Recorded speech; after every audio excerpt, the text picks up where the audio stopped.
Hi friends, అందరూ ఎలా ఉన్నారు? బాగున్నారా? నేనైతే చాలా బాగున్నానండి. ఈ వ్లాగ్ వచ్చేసి మార్నింగ్ వ్లాగ్ అండి. ట్యూస్డే రోజు మార్నింగ్ తీసిన వ్లాగ్ అనమాట.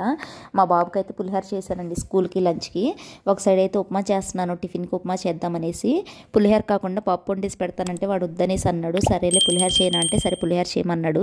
ఊరు నుంచి నిమ్మకాయలు తెచ్చాను కదండి, అందుకే నిమ్మకాయ పులిహోర లాగా చేసేసి పెడదామనేసి అయితే నిమ్మకాయ పులిహోర కలిపేసి పెట్టానండి రైస్ వండేసి. వాడికి క్యారేజ్ కూడా కట్టేశాను. తర్వాత అయితే మాకు ఇంట్లో టిఫిన్కి అయితే ఉప్మా చేసుకున్నామండి. ఉప్మా తిన్నాడు. ఉప్మా తిన్న తర్వాత స్కూల్కి అన్నీ రెడీ చేసి పక్కన పెట్టేసానండి. లంచ్ బ్యాగ్, స్కూల్ బ్యాగ్ అన్నీ అయితే ప్రిపేర్ చేసి పక్కన పెట్టేశాను. లేచిన తర్వాత అయితే వాడికి సాన్మతి చేయించి టిఫిన్ కూడా పెట్టేశానండి. తినేసాడు. తినేసి అయితే స్కూల్కి పంపించేశాను. పెరుగు పెడతాను అన్నాను, కొంచెం పెరుగు అయితే వద్దనేసాడు. పులిహోర తింటాడు కదా, వేడిగా ఉంటుంది, పెరుగు పెడతానంటే వద్దన్నాడండి. అలా సరే అనేసి క్యారేజ్, బ్యాగ్, స్కూల్ బ్యాగ్ అంతా ఒక దగ్గరే పెట్టేస్తానండి. రెడీ చేసి పెట్టేసిన తర్వాత ఉప్మా కూడా రెడీ అయిపోయిందండి. వాడికి సాన్మతి చేయించాను. స్నానం చేయించుకొచ్చిన తర్వాత అయితే వాడికి ఉప్మా పెట్టేసాను, తిన్నాడండి. మా హస్బెండ్కి కూడా పెట్టాను. తినేసి అయితే వెళ్ళిపోయారు ఆయన కూడా. తర్వాత అయితే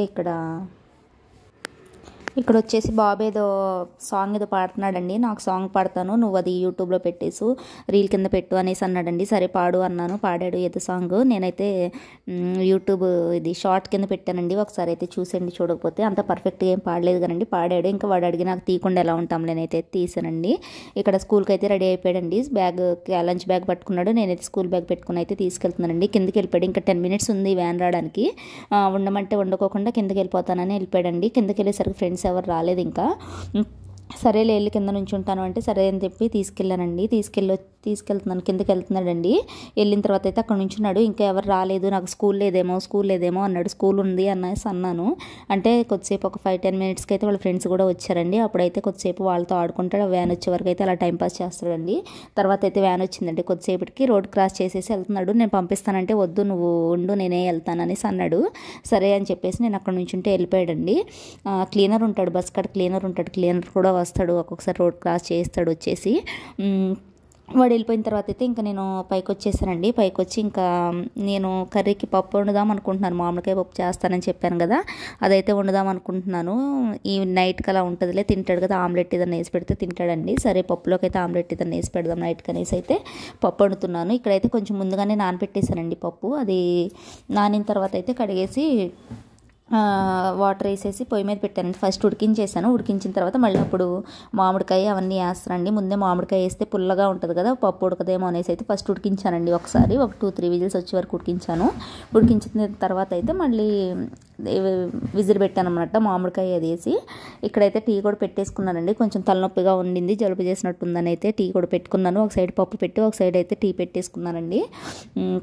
పప్పు వండిన రోజల్లా నాకు గ్యాస్ స్టవ్ కడగడం ఒక పెద్ద పని అయిపోతుందండి. అది పొంగుతుంది అనమాట. పప్పు పొంగినప్పుడు గ్యాస్ స్టవ్ నిండా గలీజ్ అవుతుంది. అది ఇంకా నేను పని అంతా అయిపోయినాకైతే ఆ గ్యాస్ స్టవ్ కూడా క్లీన్ చేసేసుకున్నానండి ఈ రోజు అయితే. ఆ పప్పు అయితే ఉడికిందండి. ఫస్ట్ మామూలుగా పప్పు పెట్టేసి ఉడికించాను. ఒక 2-3 విజిల్స్ తర్వాత మళ్ళీ మామిడికాయ ముక్కలు, ఉల్లిపాయ అన్నీ వేసి పసుపు, ఉప్పు, కారం అన్నీ వేసేసి అయితే మళ్ళీ విజిల్ పెట్టానండి. అప్పుడు కూడా ఉడికిన తర్వాత మెత్తగా అప్పుడైతే తాలింపు పెట్టేసుకోవడమేనండి. టేస్ట్ అయితే బాగుండింది పప్పు అది.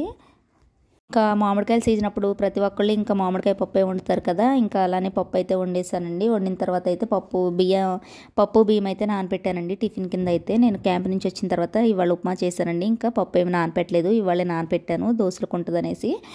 దోశలకు అయితే నానపెట్టానండి. మా వాడికి దోశలు అంటేనే ఇష్టం. ఇడ్లీ అలా వేస్తే తినడు, ఒక్కరోజే తింటాడండి. నాకు వద్దనేసి అంటాడని అయితే దోశలకు అయితే వేసాను. దోశలు అయితే ఎన్ని రోజులు పెట్టినా తినేస్తాడండి వద్దు అనకుండా. పప్పు అయితే నానపెట్టాను. ఈ లోపు ఇంకా పప్పు కూడా ఉడికిపోయిందండి. దాన్ని కూడా తాలింపు వేసేసాను.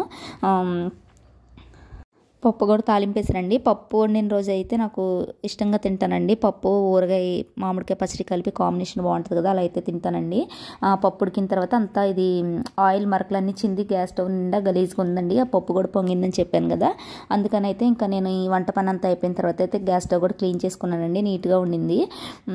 Okay friends, bye friends. నా ఛానల్ అయితే సబ్స్క్రైబ్ చేసుకోండి friends. Okay, thank you, bye friends. Please like.